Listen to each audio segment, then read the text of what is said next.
ఆదికాండము 3వ అధ్యాయము 21వ వచనం చదువుకుందాం. దేవుడైన యెహోవా ఆదామునకు అతని భార్యకు చెరపపు చొక్కాయలను చేయించి వారికి తొలగించెను. చూడండి దేవుని బిడ్డలారా, దేవుడైన యెహోవా ఆదాము అవ్వ తప్పు చేశాక వాళ్ళను ఆ తోటలో నుంచి బయటకు పంపించక ముందు వాళ్ళకి ఏం చేస్తున్నాడండి? అమ్మ అందరూ చెప్పండి, ఏం చేస్తున్నాడు? చెరపపు అంటే బట్టలు కుట్టి, మన భాషలో బట్టలు కుట్టించి ఇస్తున్నాడు. అందరు చెప్పండి, ఏం చేస్తున్నాడు? బట్టలు కుట్టించి ఇస్తున్నాడు.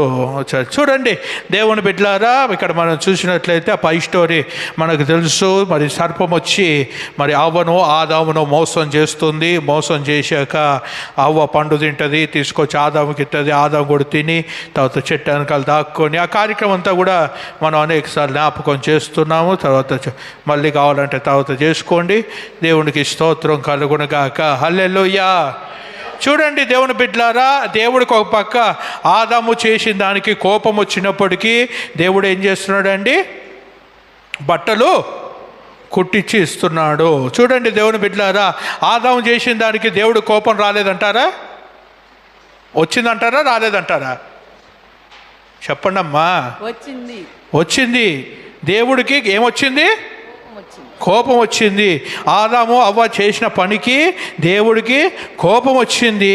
కాకపోతే ఆ కోపంలో కూడా దేవుడు ప్రేమ చూపించేవాడు కాబట్టి ఆయన ఏం చేస్తున్నాడంటే, ఇల్లు దిగంబులుగా బట్టలేని వారిగా బయటకు వెళ్తే బాగోదు అని చెప్పి దేవుడు బట్టలు కుట్టించి వారికి తొడిగిపించి వాళ్ళని పంపించినట్టుగా చూస్తూ ఉన్నాం. దేవునికి స్తోత్రం కలుగునుగాక. హల్లెలూయా, హల్లెలూయా. చూడండి దేవుని బిడ్డలారా, మనం కూడా అనేక సార్లు అనేక తప్పులు చేస్తుంటాం. మానవులుగా మనం ఉన్నాం కాబట్టి మీరు కానివ్వండి, నేను కానివ్వండి, ఎవరైనా సరే భూమి మీద పుట్టిన వాడల్లా తప్పు చేయాల్సిందే. ఎందుకంటే నీతిమంతుడు ఒక్కడును లేడని దేవుడే చెప్తున్నాడు. కాకపోతే ఎవడు నీతిమంతుడు? యేసు ప్రభు నీతిమంతుడు. అందరు చెప్పండి, యేసు ప్రభు నీతిమంతుడు. యేసు ప్రభుని నమ్మిన వాడు కూడా నీతిమంతుడుగా తయాడైతాడు. దేవునికి స్తోత్రం కలుగునుగాక. హల్లెలూయా. నువ్వు నీ స్వయశక్తాన నువ్వు నీతిమంతుడు కాదు, కానీ నువ్వు దేవుణ్ణి నమ్మావు కాబట్టి, దేవుడు నీతిమంతుడు కాబట్టి, దేవుడు నీతిమంతుడు కాబట్టి నిన్ను కూడా నీతిమంతుడుగా ఆయన చేసుకున్నాడు అనే విషయాన్ని మనం జ్ఞాపకం చేసుకోవాలి. దేవుని బిడ్డలారా, ఆదాము అవ్వ తప్పు చేశాక మరి సార్లు దేవుడు కోపం వచ్చింది. మరి దేవుడు వీలైతే మన పరిస్థితి ఉంటే కాడ తీసుకొని 4 బాధేసే వాళ్ళు ఆదాముని దేవుడు కొట్టాడు లేదు మనకు తెలియదులే. కానీ చూడండి దేవుని బిడ్డలారా, దేవుడికి మరి మిక్కిలి కోపం వచ్చినట్టుగా మనం చూస్తూ ఉన్నాం. ఎందుకంటే దేవుని మాట వినకపోతే దేవుడికి మిక్కిలిగా కోపం వస్తుంది. పోయిన వారం నేర్చుకున్నామండి. ఏమని? మోషే మాట విన్నాడా? మాట ఒక దగ్గర తప్పించాడు. ఎందుకంటే వెనకాల ఉన్న తొందరపాటును బట్టి మోషే ఒక దగ్గర మాట తప్పిపోయాడు. కాబట్టి దేవుడికి కోపం వచ్చింది. చూడండి దేవుని బిడ్డలారా, దేవుడు ఒక మాట అంటే ఒక మాటగానే ఉంటుంది అనే విషయాన్ని మనం జ్ఞాపకం చేసుకోవాలి. చాలామంది అనుకుంటారు, నా పరిస్థితి దేవుడు తెలుసు కదా, నేను ఎందుకు చర్చికి వెళ్ళట్లేదో దేవుడు తెలుసు కదా, నేను ఎందుకు ఆరాధించట్లేదో దేవుడు తెలుసు కదా, లేదంటే నేను ఎందుకు దేవుడి కానికేయట్లేదో దేవుడు తెలుసు కదా, నేను ఎందుకు ఇంటికాడ బైబుల్ చదవట్లేదో దేవుడు తెలుసు కదా, నేను ఎందుకని ప్రతి వారం చర్చికి వెళ్ళలేకపోతున్నానో దేవుడు తెలుసు కదా, నేను ఎందుకని సంఘంలో సహాయం చేసి పరిచర్య చేయలేకపోతున్నానో దేవుడు తెలుసు కదా. అన్ని పనికిమాల మాటలు ప్రజలు అనుకుంటూ ఉంటారండి. అవన్నీ పనికొచ్చే మాటలు కాదు, అవన్నీ పనికిమాల మాటలు. జనాలు వాళ్ళ కాళ్ళు ఏదో సద్దుమనువు చెప్పుకోవాలి కాబట్టి వాళ్ళు చెప్పుకోవడానికి వాళ్ళు సిద్ధపడుతూ ఉంటారనే విషయాన్ని మీకు జ్ఞాపకం చేస్తున్నాను. దేవునికి స్తోత్రం కలుగునుగాక. హల్లెలూయా. దేవుడు వెళ్ళు అంటే వెళ్ళాలి, ఆగు అంటే ఆగాలి, కూర్చో అంటే కూర్చోవాలి, లించో అంటే లించోవాలి, పడుకో అంటే అందరు చెప్పండి ఏం చేయాలి? పడుకోవాలి. అందరు చెప్పండి ఏం చేయాలి? పడుకోవాలి. దేవుడు ఏది చెప్తే అదే చేయాలి. చూడండి దేవుని బిడ్డలారా, పోయిన వారం నేర్చుకున్నాము. మోషే మరి కంగాల్లో మాట్లాడే బదులు కొట్టేస్తాడు. కొట్టేసినా కూడా నీళ్ళు రాలేదండి. కొట్టేసిన నీళ్ళు వచ్చాయి, జనాలు తాగేశారు, వాళ్ళ అవసరతలు తీర్చేసుకున్నారు, అవి పాడుతూ వెళ్ళిపోతూ ఉన్నాయి. చూడండి దేవుని బిడ్డలారా, కొట్టినా కూడా నీళ్ళు వచ్చాయి, కానీ కాకపోతే దేవుని మాట ఓబే కానటువంటి వ్యక్తిగా మోషే మిగిలిపోయినట్టుగా మనం చూస్తున్నాం. ఎన్నో వందల మాటలు దేవుడి మాటలు విన్నాడండి మోషే, ఎన్నో వందల మాటలు దేవుడి మాటలు విన్నాడు. కాకపోతే ఒక్క మాట జబర్దార్తో ఏమవుతుందండి? ఈరోజు మనం అనుకుంటాం దేవుని బిడ్డలారా, ఇన్నిసార్లు మాటలు విన్నాం కదా, ఇన్నిసార్లు దేవుడు చెప్పిందల్లా చేశాం కదా, ఇన్నిసార్లు దేవుడు ఎట్టా ఉండమంటే అట్టా ఉన్నాం కదా, ఇన్నిసార్లు దేవుడు ఏం చేయమంటే అదే చేశాం కదా, ఇన్నిసార్లు దేవుడు ఎక్కడికి వెళ్ళమంటే అక్కడికే వెళ్ళాం కదా, ఈ ఒక్కసారి చేయకపోతే ఏమి చెప్పండి అమ్మా, ఏమి కాదులే. ఏంటండి? ఏమి కాదులే. చూడండి దేవుని బిడ్డలారా, ఏమీ కాదని ఎవరు చెప్పారు? నీకు నువ్వు చెప్పుకుంటున్నావు. ఎవడు చెప్పాడండి? మనకు మనము చెప్పుకుంటున్నాం దేవుని బిడ్డలారా. చూడండి దేవుని బిడ్డలారా, దేవుడు కొన్ని విషయాల్లో ఆయన ప్రత్యేకంగా ఉంటాడు, కొన్ని విషయాలు ఆయన శ్రద్ధ ఎక్కువ పెడతాడు, కొన్ని విషయాలు ఆయన పట్టింపు ఎక్కువగా ఉంటూ ఉన్నది. చూడండి, దేవునికి స్తోత్రం కలుగును గాక. హల్లెలూయా, హల్లెలూయా. ఆదాము అవ్వ తప్పు చేసినప్పటికైనా సరే, ఆదాము అవ్వ మరి దేవుడి ఆజ్ఞను మరి పక్కకు దోషిపెట్టి వాళ్ళు అనుకున్న పని చేసినా సరే, వాళ్ళు తొందర చేసి ఉండొచ్చు, సర్పం వచ్చి తినిపించుండొచ్చు, అవ్వ వచ్చి ఇడి తినిపించుండొచ్చు, సర్పం వచ్చి అవ్వకు తినిపించుండొచ్చు. అక్కడ ఏ తొందరపాటి సన్నివేశం జరిగినా సరే, కానీ దేవుడికి మరి మాటకు మనము ధిక్కరించి వారిగా వాళ్ళు అయిపోయారు. కాబట్టి దేవుడు వాళ్ళని ఏం చేశాడంటే, తోటలోంచి బయటకు పంపించే ముందు కూడా ఆయన ప్రేమను చూపిస్తున్నాడు. దేవునికి స్తోత్రం కలుగును గాక. హల్లెలూయా, హల్లెలూయా. చూడండి దేవుని బిడ్డలారా, తోటలోంచి బయటకు పంపించేటప్పుడు కూడా ఆయన తన ప్రేమను ఆదాము అవ్వకు చూపిస్తూ ఉన్నాడు. ఎందుకంటే ఆయన స్వయంగా చేతుల్లో చేసుకున్నాడు, స్వయంగా ఆయన పోలికతో చేసుకున్నాడు, ఆయన రూపంలో చేసుకున్నాడు, ఆయన కష్టపడ్డాడు, ఆయన ప్రయాసపడ్డాడు, ఆయన శ్రమపడి వాళ్ళ కొరకు టైం కేటాయించి టైముని వెచ్చించి వాళ్ళను తయారు చేసుకున్నాడు. కాబట్టి వాళ్ళు ఎంత తప్పు చేసినా సరే వాళ్ళను కప్పుకుంటూ వస్తూ ఉన్నాడు. దేవుడికి స్తోత్రం కలుగును గాక. హల్లెలూయా, హల్లెలూయా, హల్లెలూయా. చూడండి దేవుని బిడ్డలారా, ఏం చేస్తూ వస్తున్నాడు అండి? దేవుడు వాళ్ళని కప్పుతూ వస్తున్నాడు. అందరు చెప్పండి, దేవుడు వాళ్ళని, అందరు చెప్పండి, దేవుడు వాళ్ళని కప్పుతూ వస్తున్నాడు. చూడండి దేవుని బిడ్డలారా, ఈరోజు మనం కూడా ఎన్నో తప్పులు చేసాం. మన తప్పులన్నీ బయటకు తీస్తే ఎవడు భూమి మీద ఒక రోజు కూడా బతకలేడంట. ఏంటండి? మన తప్పులన్నీ బయటకు తీస్తే ఒకరోజు కూడా భూమి మీద ఎవడు బతకలేడంట. అన్ని తప్పులు మనం చేసాము, చేస్తాము, చేయబోతాము కూడా, అందులో డౌట్ లేదు. కానీ చూడండి దేవుని బిడ్డలారా, అయినను దేవుడు మనల్ని కప్పుకుంటూ వస్తూ ఉన్నాడు. దేవునికి స్తోత్రం కలుగును గాక. హల్లెలూయా, హల్లెలూయా, హల్లెలూయా, హల్లెలూయా. నేను ఒక వీడియో చూశాను, సోషల్ మీడియాలో తిప్పుతూ ఉంటే ఒక వీడియో దొరికింది. ఒక పెద్ద కుక్క పిల్ల ఉన్నది, దాని కూతురు కొడుకో ఒక చిన్న కుక్క పిల్ల ఉన్నది. ఏంటున్నారండి? ఒక పెద్ద కుక్క పిల్ల, దాని కూతురో కొడుకో చిన్న కుక్క పిల్ల ఒకటి ఉన్నది. ఆ చిన్న కుక్క పిల్ల ఏం చేస్తున్నది? పెద్ద కుక్క పిల్ల బాగానే ఒక ఆడ కూర్చుంది, అంటే మమ్మీయో డాడీయో ఒక ఆడ బాగానే కూర్చుంది. మరి ఆ బేబీ ఏం చేస్తుందంటే అటు పక్క పోయి ఆ ఓనర్ చెప్పులన్నీ తీసుకొని వచ్చి అన్నీ చింపి వాడేస్తూ ఉన్నది. కొంతసేపటికి ఓనర్ వస్తాడు ఇంట్లోకి వచ్చి ఇంట్లోకి రాగానే ఆ ఓనర్కి బీపీ లేచిపోతుంది. ఆ చెప్పులు అవన్నీ పాడు చేయటం చూసి ఆ ఓనరు అదే చెప్పు తీసుకొని ఎవడు చేశాడని చెప్పి పొట్టిదాన్ని కొట్టబోతుంటే వాళ్ళ అమ్మ మధ్యలోకి వస్తుంది. వాళ్ళ అమ్మ వాళ్ళ నాన్న ఎవరో నాకు తెలియదులే, కానీ వాళ్ళ అమ్మ వాళ్ళ నాన్న మధ్యలోకి వస్తుంది. మధ్యలోకి వచ్చి ఏం చేస్తుంది? దీన్ని దాని కిందకు నూకేసుకుంటుంది. కుక్క పిల్లని దాని కిందకు లాగేసుకుంటూ ఉంది. చూడండి దేవుని బిడ్డలారా, ఓనర్కి బీపీ రావటము సహజమే. ఎందుకంటే ఇంట్లో ఉన్న చెప్పులు బట్టలన్నీ పాడు చేస్తే కోపం వచ్చింది, దాన్ని కొట్టడం తప్పే. కానీ ఇక్కడ తల్లో తండ్రో ఏం చేస్తున్నాడంటే దాన్ని ప్రేమ చూపించి దాన్ని దగ్గరికి తీసుకుంటా ఉన్నది. దాన్ని దాపెట్టడానికి ఇది ప్రయత్నం చేస్తూ ఉన్నది. ఈ కుక్క, పెద్ద కుక్క ఆ చిన్న కుక్కను దాపెట్టడానికి ప్రయత్నం చేస్తూ ఉన్నది. చూడండి దేవుని బిడ్డలారా, చిన్నది తప్పు చేసింది కదా, చిన్నదికి దెబ్బలు పడితే రెండోసారి చేయదు కదా అని చెప్పి ఆ ఆలోచన తల్లికో తండ్రికో లేదండి.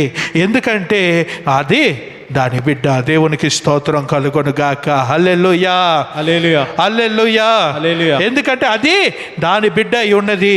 అది దాని బిడ్డ. అది తప్పు చేయని, చెప్పులు చింపేయని, బట్టలు చింపేయని, ఇంకొంచెం పెద్ద అయితే మనుషులే చింపేయని, ఏది చింపేసినా సరే దాన్ని దాపెట్టే బాధ్యత దానిది. దేవునికి స్తోత్రం కలుగును గాక. హల్లెలూయా, హల్లెలూయా. ఈ ఉదయకాల సమయంలో మీరు జ్ఞాపకం చేసుకోవాల్సింది ఏంటంటే, మనం తప్పు చేసినప్పటికైనా సరే, మన పాపం చేసినప్పటికైనా సరే దేవుడు అట్లా మనల్ని దాపెడుతున్నాడు. దేవునికి స్తోత్రం కలుగును గాక. హల్లెలూయా, హల్లెలూయా, హల్లెలూయా. చిన్న కుక్కను పెద్ద కుక్క ఎట్లా దాపెడుతున్నదో, ఆ చిన్న కుక్క తప్పు చేసినప్పుడు పెద్ద కుక్క ఎట్లా దాన్ని కవర్ చేసుకుంటూ, దాన్ని కప్పుకుంటూ, దాన్ని కాపాడుతూ దాన్ని తీసుకొని వస్తుందో, అదే రకంగా మనము తప్పు చేసినప్పటికీ, మనము పాపం చేసినప్పటికీ, మనం ఏదన్నా కార్యక్రమం చేసినప్పటికీ మనల్ని కూడా దేవుడు అట్లా కప్పుకొని ఆయన దగ్గరికి తీసుకొని వచ్చి మనల్ని కూడా దాపెట్టడానికి యేసయ్య కష్టపడుతున్నాడు. మొదటి పేతురు రాసిన పత్రిక 4వ అధ్యాయము 8వ వచనం చదువు. ప్రేమ అనేక పాపములను కప్పును. ప్రేమ చాలా ఆగు. ప్రేమ అనేక పాపములను కప్పును, అనేక పాపములను కప్పును, కప్పును. చూడండి దేవుని బిడ్డలారా, ప్రేమ ఏం చేస్తుందంట? అనేక తప్పులను కప్పి పెడుతూ ఉన్నదంట. అందరు చెప్పండి, ప్రేమ ఏం చేస్తున్నదంట? అనేక తప్పులను కప్పుతూ ఉన్నదంట. ఎంతమందికి చేయి ఉందండి? కప్పెడుతుందని చెప్పండి. పక్కన కొట్టబాకం వాళ్ళు ఫీల్ అవుతాడు, వాడిని కప్పాల్సి వస్తుంది తర్వాత. అందరు ఇట్లా ఒకసారి చెప్పండి, కప్పుతున్నాడని చెప్పండి. 2 చేతులతోటి కప్పుతున్నాడని చెప్పండి. చెప్పండి రా నాయన, అందరు 2 చేతులతోటి కప్పుతున్నాడు అని చెప్పండి. చూడండి దేవుని బిడ్డలారా, ఏమంటున్నాడు ఆయన? ప్రేమ అనేక పాపములను కప్పుతూ ఉన్నది. చూడండి దేవుని బిడ్డలారా, ప్రేమ అనేక పాపములను కప్పుతూ ఉన్నదంట. ప్రేమ అనేక పాపములను కప్పెడుతూ ఉన్నదంట. చూడండి దేవుని బిడ్డలారా, ఎందుకంటే అనేక పాపములు ప్రజలు చేస్తూ ఉన్నప్పుడు యేసయ్య ప్రేమై ఉన్నాడు. దేవునికి స్తోత్రం కలుగును గాక. హల్లెలూయా. మొదటి యోహాను రాసిన గ్రంథము 4వ అధ్యాయం 16వ వచనం తర్వాత చదువుకోండి. దేవుడు ప్రేమై ఉన్నాడని అక్కడ ఉంటుంది. ఇంగ్లీష్లో బాగుంటుంది, తెలుగులో కొంచెం ట్రాన్స్లేషన్ మారిపోయింది. దేవుడు ఏమై ఉన్నాడంట? ప్రేమై ఉన్నాడంట. చూడండి దేవుని బిడ్డలారా, దేవుడు ప్రేమై ఉన్నాడు. యేసయ్య ఏమై ఉన్నాడు? ప్రేమై ఉన్నాడు. అందరు చెప్పండి, యేసయ్య ఏమై ఉన్నాడు? ప్రేమై ఉన్నాడు. ఎందుకంటే యోహాను గ్రంథంలో 3వ అధ్యాయం 16వ వచనంలో ఉంటుంది. ఏమని? దేవుడు లోకమును ఎంతో ప్రేమించాడంట. ఆయన తన కుమారుణ్ణి భూలోకానికి పంపించాడంట. చూడండి దేవుని బిడ్డలారా, దేవుడు ప్రేమై ఉన్నాడు. దేవుడు ఏం చేస్తున్నాడంటే లోకాన్ని ప్రేమిస్తూ ఉన్నాడు. లోకాన్ని ప్రేమించి ఆయన కుమారుణ్ణి భూలోకానికి పంపించాడంట. చూడండి దేవుని బిడ్డలారా, భూలోకానికి పంపించినప్పుడు యేసయ్య వచ్చి ఏం చూపించాడు జనాలకి? ప్రేమనే చూపించాడు. చూడండి దేవుని బిడ్డలారా, అన్ని రోజు కుష్ఠోళ్ళతో ఎవరైనా మాట్లాడారా? ఎవరు మాట్లాడేవారు? తీసుకుపోయి ఊరవతల పడేసేవాళ్ళు. కుటుంబ సభ్యులు పట్టించుకునే వాళ్ళు కాదు, ఇంట్లో వాళ్ళు పట్టించుకునే వాళ్ళు కాదు, బంధువులు పట్టించుకునే వాళ్ళు కాదు, స్నేహితులు పట్టించుకునే వాళ్ళు కాదు, ఎవరు పట్టించుకునే వాళ్ళు కాదు. వాళ్ళందరినీ తీసుకెళ్ళి ఊరవతల పడేసేవాళ్ళు. అలాగే మరి కుంటి వాళ్ళను ముష్టి వాళ్ళందరినీ ఎవరు పట్టించుకునే వాళ్ళు కాదు. అందరు తీసుకెళ్ళి ఊరవతల పడేసే వాళ్ళు. పాపం చేసిన వాళ్ళని, తప్పు చేసిన వాళ్ళని, ఒక బానిసత్వంలో ఉన్న వాళ్ళందరినీ తీసుకుని వెళ్ళి పక్కకు పడేసే వాళ్ళు. ఎవరు వాళ్ళని పట్టించుకునే వాళ్ళు కాదు. యేసు ప్రభువు ప్రేమై ఉన్నాడు కాబట్టి, యేసు ప్రభువు ప్రేమే కాబట్టి, యేసు ప్రభువే ప్రేమై ఉన్నాడు కాబట్టి ఆయన ప్రేమ ఏం చేసిందంటే అందరినీ దగ్గరికి తీసుకున్నాడు. దేవునికి స్తోత్రం కలుగును కాక. హల్లెలూయా, హల్లెలూయా. వ్యభిచారంలో పట్టబడిన స్త్రీని ఎవడన్నా దగ్గరికి రానిస్తాడండి? భూమి మీద ఇంకా తెలివి ఉన్నోడన్నా యేసు ప్రభు ఆమెతోటి కూర్చొని మాట్లాడుతున్నాడు. మాట్లాడటమే కాదు, ఆమెను తీసుకొని వచ్చి ఆమెను చంపేయాలన్నప్పుడు ఈయన చంపేసేంటి, నేను కూడా ఒక 4-5 రాళ్ళు వేస్తా అని చెప్పి వేయలేదు, కానీ ఆయన ప్రేమను చూపిస్తూ ఉన్నాడు. చూడండి దేవుని బిడ్డలారా, రోడ్డు మీద గుడ్డివాడు ఉంటాడు, దావీదు కుమారుడా నన్ను కరుణించు అని అడుగుతూ ఉంటే యేసు ప్రభు ఆగి వాడికి ప్రేమను చూపిస్తూ ఉన్నాడు. చూడండి దేవుని బిడ్డలారా, యేసు ప్రభు చివరి దాకా కూడా ప్రేమను చూపిస్తున్నాడు. శిలువకు అప్పగించేటప్పుడు సైనికుడు వచ్చి పేతురు వచ్చి సైనికుడు చెవు నరికేస్తే ఏం చేశాడండి?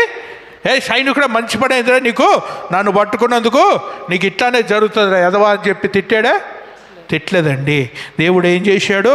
వాడి చెవుని మళ్ళీ ఈయనే అంటించాల్సి వచ్చింది. ఇది ఒక గోల మళ్ళీ. చూడండి దేవుని బిడ్డలారా, పేతురేమో తొందరపాటుతోటి కోపంతో నరికేశాడు, మంచి పని.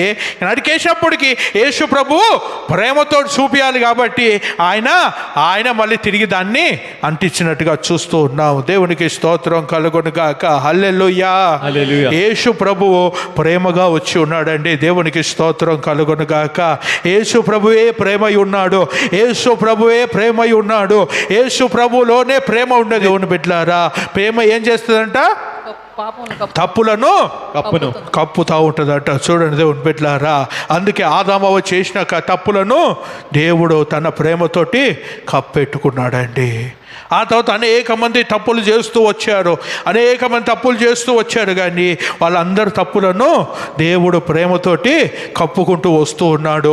ఈ రోజుకి కప్పుతానే ఉన్నాడు, ఇక ముందు కూడా కప్పుతానే ఉంటాడు. దేవునికి స్తోత్రం కలుగును గాక. హల్లెలూయా, హల్లెలూయా.